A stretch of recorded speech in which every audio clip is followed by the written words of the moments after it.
Please subscribe.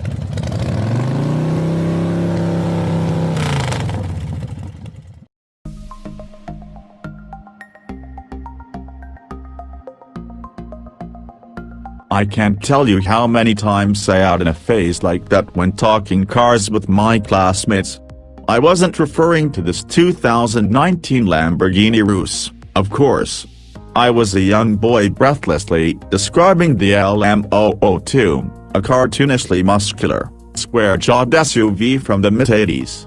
Born from the ashes of a military vehicle program, that little-known LM002 was more than just grade school recess fodder for me. It lodged in the marrow of my bones as a budding auto enthusiast. It's also the reason I've been out of my head eager to have a go in the Lamborghini Urus ever since confirmation of its production first surfaced.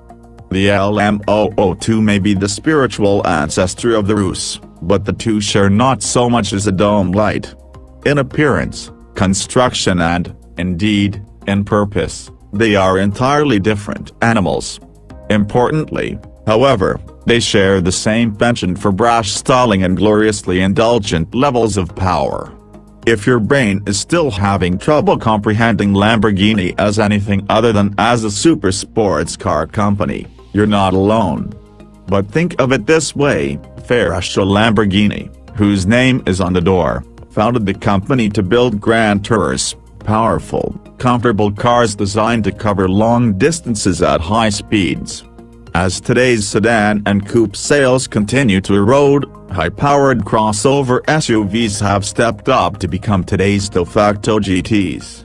While the LM002 was famously temperamental, cramped and difficult to drive, throughout my day of motoring around Greater Rome, the Urus would reveal itself to be just the opposite.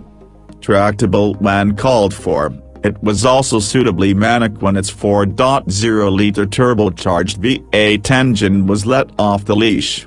And despite Italy's coarse-grained and often indifferently paved roads, the Urus was also something of a revelation in terms of driving comfort. Of course, the old LM002 never actually achieved the velocity that 10-year-old me claimed on tarmac, let alone sand.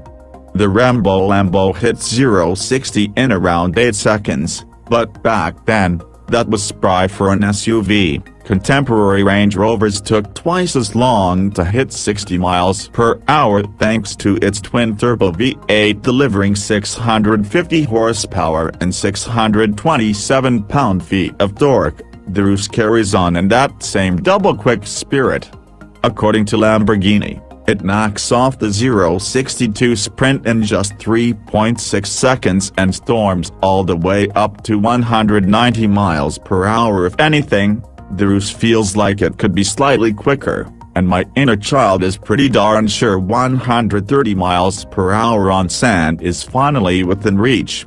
These days, there's a number of steroidally powered, street-focused, luxury SUVs with acceleration that would embarrass owners of supercars from just a few years ago. Models like the Alfa Romeo Stelvio Quadrifoglio, Bentley Bentayga, Mercedes-AMG G65, Porsche Cayenne Turbo S and the Tesla Model X are all stupendously rapid devices. But after spending the day flogging the Urus on street, racetrack and a gravel and dirt off-road course, I'm prepared to crown this Lamborghini as the SUV king of obliterative performance. Yet it earns that title while still being surprisingly docile to drive and, indeed, comfortable to live with. Remarkably, it isn't that the Urus is so quick off the line, or that it's so fast on the top end, although it is emphatically both.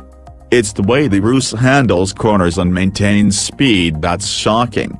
Built on the same Volkswagen Group MLB Evo aluminum architecture as the aforementioned Bentley Bentayga, as well as the Porsche Cayenne, Audi Q7 and forthcoming Q8, the Urus features a 48-volt electrical system that has the requisite juice to power an active anti-roll system to keep this big SUV spookily level and hard cornering. It also has an air suspension that can hunker down 1.6 inches closer to terra firma to help lower this big bull's center of gravity. Out on Italy's Vallelunga circuit, A 2.5-mile, 15-turn road course, the Urus wasn't just stable. It was head-shakingly agile, thanks to its four-wheel steering and standard carbon ceramic brakes with massive 10-piston front and 6-piston rear calipers. The brakes can be a bit noisy in low-speed street use and lack some of the feel and initial bite of conventional steel units, but there's no doubting their effectiveness. These carbon ceramic stoppers goad you to brake later and later, and the torque vectoring driveline means you can get on the power out of the turns quicker than you'd ever think possible. It's almost like the Urus doesn't weigh nearly 4,850 pounds before options, but it does. Put it all together, and you've got an SUV with the speed and ankle-breaking moves of Kyrie Irving on a frame that's more like post-retirement Charles Barkley. One thing that the Urus isn't, regrettably, is particularly tactile. No matter what drive mode you set, its variable rack steering is quick and the specially formulated Pirelli P0 tires are forever grippy. But the lines of communication from your hands on the wheel to the tread blocks on the pavement just never really open up. Even in coarse race mode with the exhaust baffles open, the engine could be more vocal to better underpin the drama. A turbo V8 with the 6,800 revolution per minute redline was never going to wail the way one of Lambo's naturally aspirated V12s do. But additional throat-clearing bravado would be a welcome development. Because its dynamic limits are so high, it can be a little hard to bond with the Urus outside of the racetrack, a scenario that nearly zero buyers will experience. The Urus will reliably put up big numbers and consistently shock you with its ability, but as a driver, you may be left with the nagging feeling that its command performance has nothing to do with your skills and everything to do with the hardware and lines of code surrounding your seat. That's a bit of a buzzkill coming from a car company known for igniting passions and wearing its heart on its sleeve, but in fairness, that sort of thing is likely of much lower priority for SUV buyers than it is for supercar shoppers. Things are more involving out on the dirt. Lamborghini set up a rallycross-style gravel and dirt course on the hills adjacent to the racetrack, and the Urus was capable of ramping hilariously hard around the corners. That was thanks in part to its various systems being optimized for surface conditions in terra, off-road mode. In fact, the options list offers an off-road pack that includes unique front and rear end treatments for slightly better clearances and steel skid plates. You'll never want to take the Urus for a good, old-fashioned draw crawl the way you might with a Range Rover, or even a Bentayga, but blitzing through the sand dunes should be huge fun. Unsurprisingly, Lamborghini views the Middle East as a key market for this vehicle. I've mentioned the Urus' various drive modes, but unlike how most new cars feature an innocuous console button to cycle through their various programs, the Urus puts these controls front and center. At the base of the center console is an unusual 3-lever control array dubbed timbre drum. A central paddle-shaped lever sits over the ignition button, complete with Lamborghini's trademark red-hinged missile launcher-style cover, and functions as the primary gear shift lever for the 8-speed automatic. It works in conjunction with the shift paddles to select neutral and forward gears. The timbre's more interesting bits are the Anima and Ego selectors. The former features 5 drive modes: Strada, Everyday Comfort, Sport, Performance Street, Casa, Track, Sabbia, Sand, Terra, Off-Road, and Navy, Snow.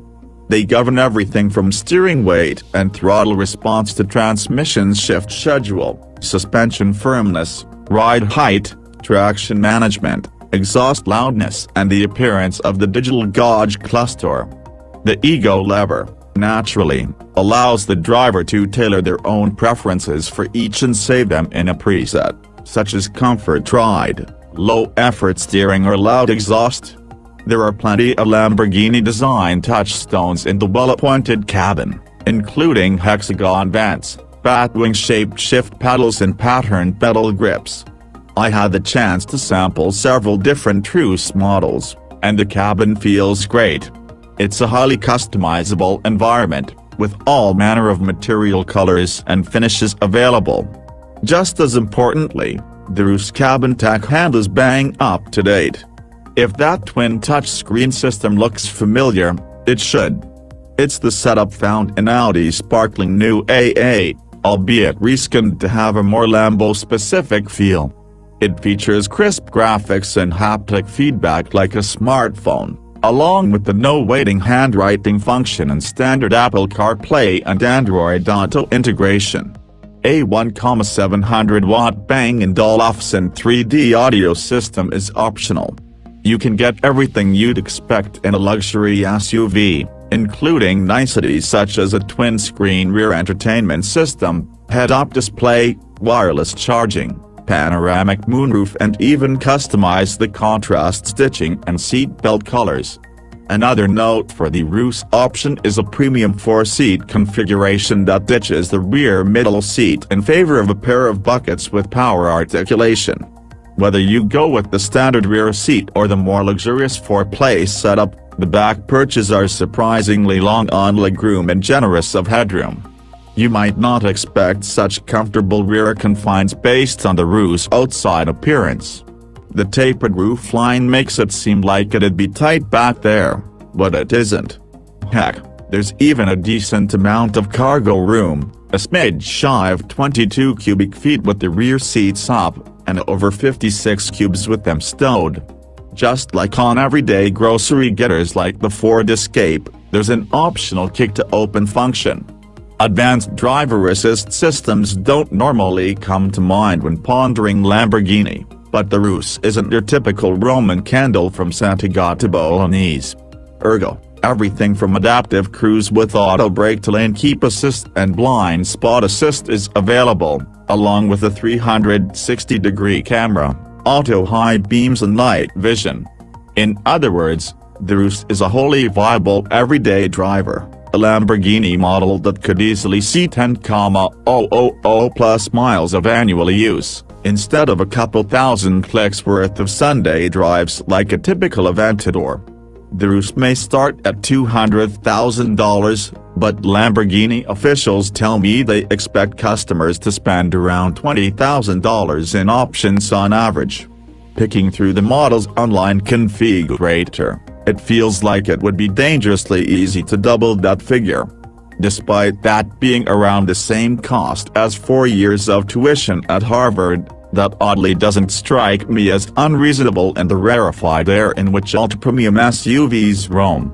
By now, you've noticed, dear reader, that I haven't discussed the way the 2019 Lamborghini Urus looks. It obviously plays nicely on the brand's design touchstones of low, wide and get the hell out of my way, but it's also wholly unlike any other model to ever wear the Fighting Bull shield.